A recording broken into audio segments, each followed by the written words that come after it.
Hey guys, welcome back to another For the Painter Good painting tutorial, and today we're going to take a look at another installment from the Kill-Team Tombworld box that I've been working on lately.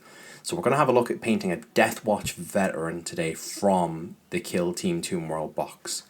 I'm going to be honest, I actually bought this box for the Necron side of it, to be honest with you, for the Geomancer, but the Deathwatch was a really nice addition, and actually given that I had a Dark Angel army, I thought it was really prudent to start off with trying to do a Dark Angel's Deathwatch Veteran in that case as well. So you guys can probably see I've already added in the Dark Angel's shoulder pad here.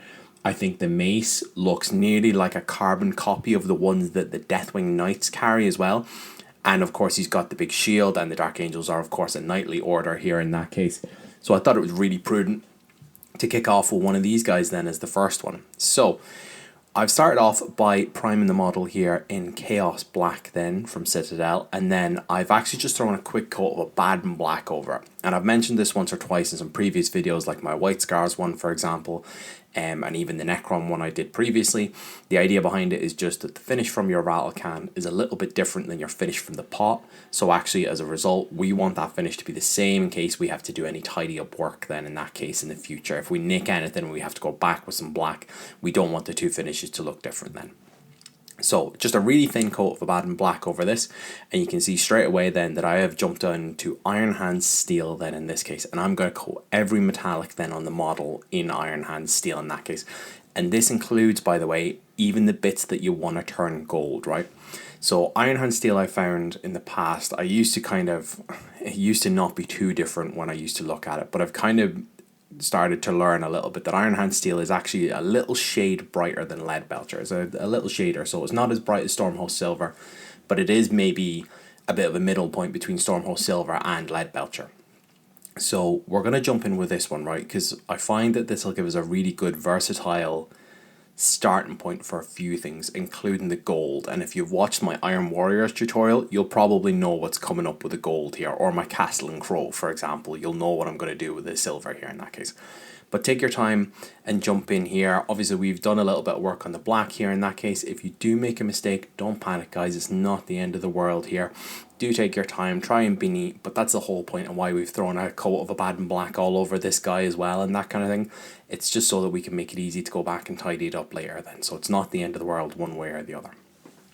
I particularly like this guy. I think he's an Aegis Kill Team member, I think he's called.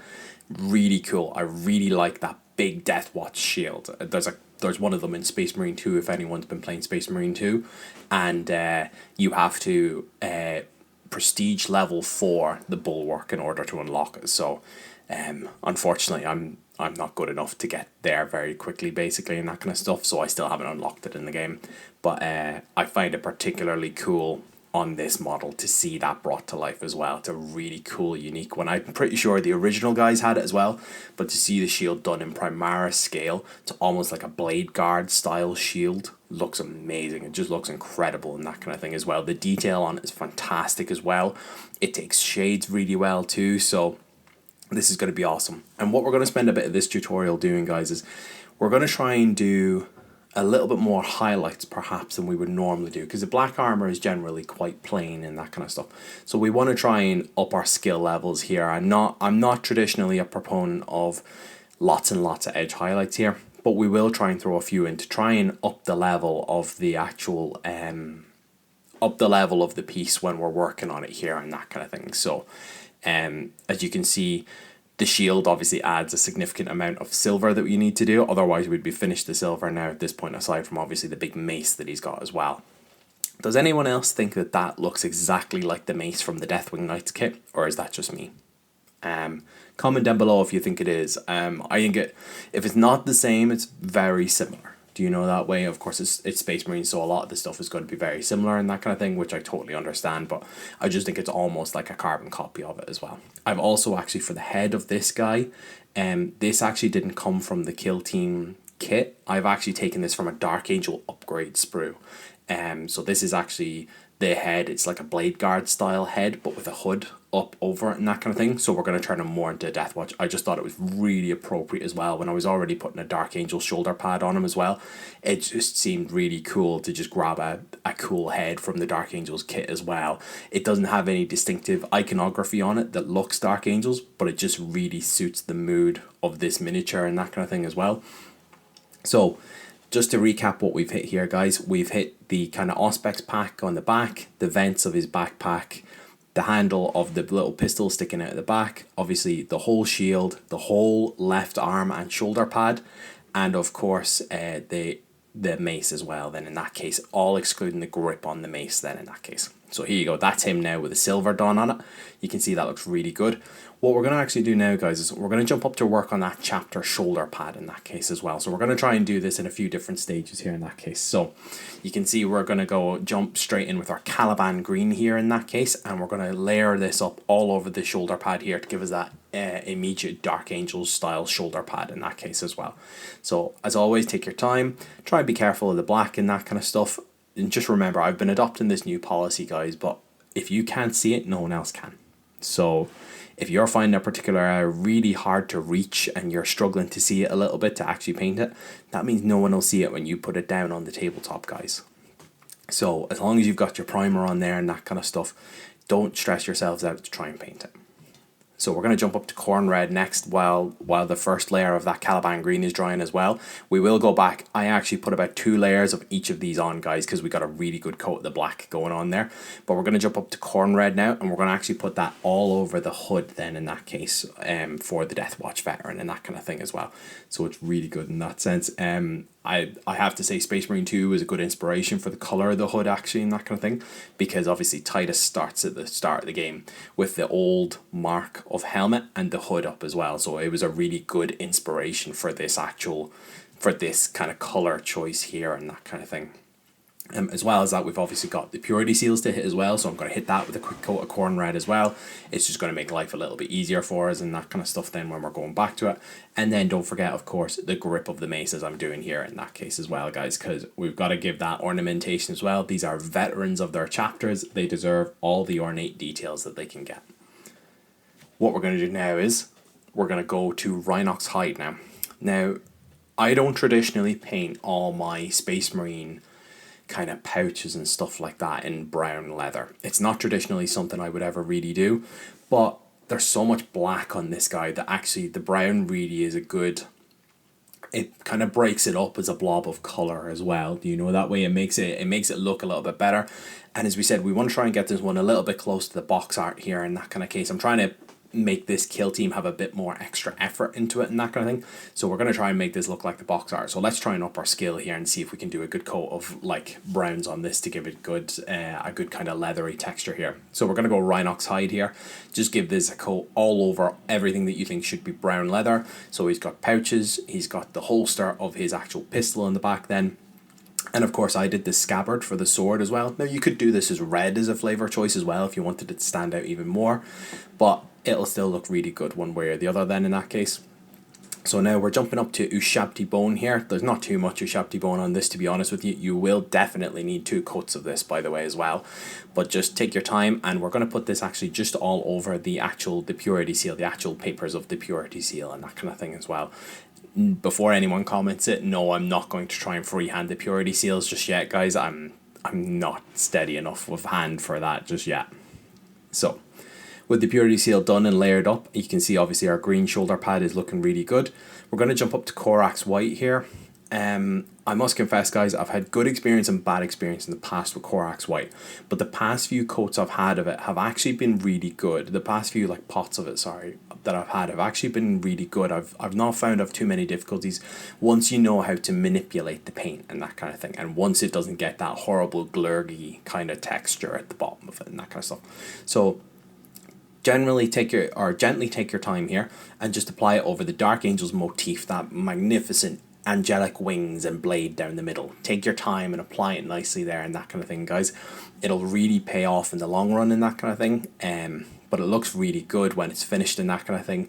And of course we have to represent the Sons of the Lion. Lately they've been doing this motif in a kind of bone color. I prefer it personally in that stark white, and we're going to shade that, so don't worry.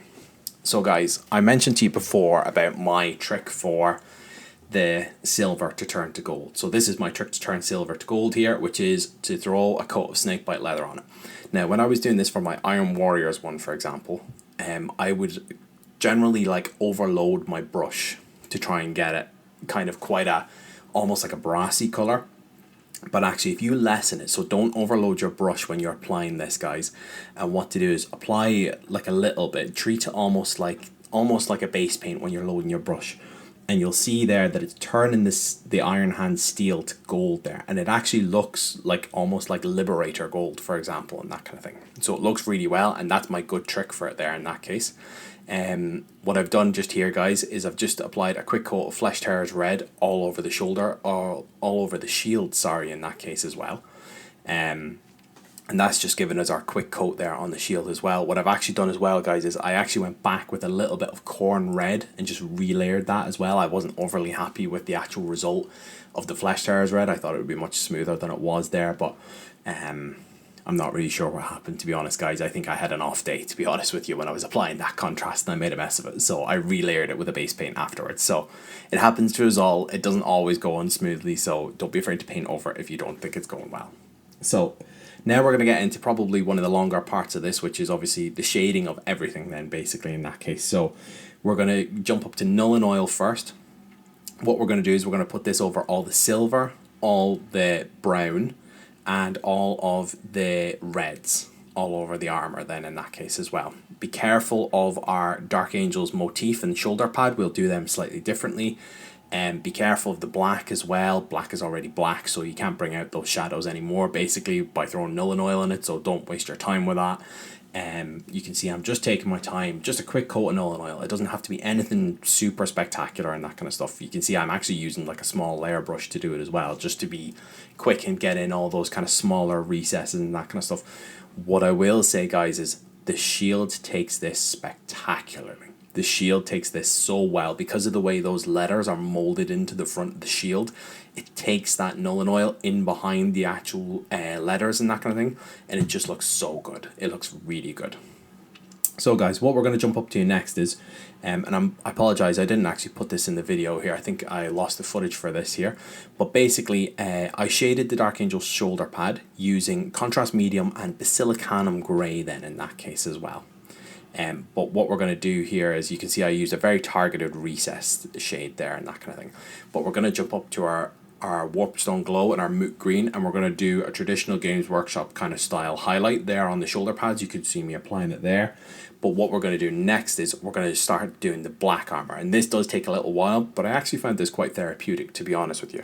So we're going to jump up to Eshin Grey next. And our Eshin Grey is going to give us the edge highlight that we want on the armor then in that case.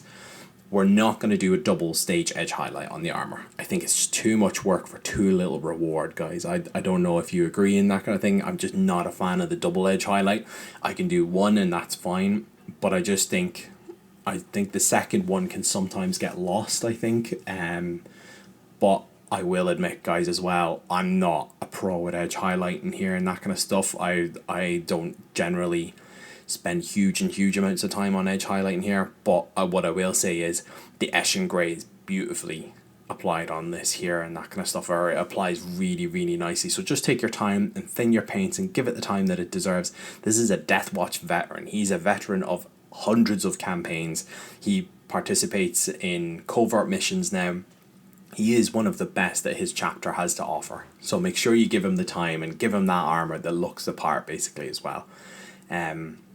So this is just me applying the Eshin Grey all over the black armor. Now, don't forget, guys, as well, pick and choose your edges you want to do it on. If you think you're really going to struggle there to get that kind of circly bit under the shoulder, or under the knee pad, I should say, don't do it then, guys. If you're afraid that it's going to mess up the model and it's just going to cause you more stress than it's actually worth, don't do it. This is actually the first time I did the circly bits under the knee pads, and I was actually really chuffed with how it worked out in the end. But I've been practicing a few different edge highlights already, so that's the only reason I did it. So next up, guys, we're going to edge highlight. highlight all of the silver then in that case. So this is just all of the silver work that's going to get edge highlighted, and we are going to do this with Stormhost Silver. The shield takes edge highlights really, really nicely, I have to say. Really, really nicely. It's so big and blocky, and it's got such defined edges as well that it's really easy to just give it that hit of the Stormhost Silver there as well. So it's really good. The mace actually surprised me as well. I actually gave all my my Deathwing Knights swords, so I've never highlighted one of the maces before. Really cool, actually. It was really fun to use. I've also put a drop of Pro Acryl, both titanium white in the eyes. That's what I'm actually going to colour in now, using our Blood Angel red contrast then in that case as well. That was the only drop of white that I used actually. There you go, you can see the eyes there. It looks really good, doesn't it? The eyes really pop actually, I think, underneath that hood, and it looks really good there. So this is him. This is actually our Deathwatch Veteran actually finished now. You can see I actually did that highlight of the Eshin Grey actually onto his helmet as well, and that kind of stuff down the middle and across the kind of visor eye slots as well.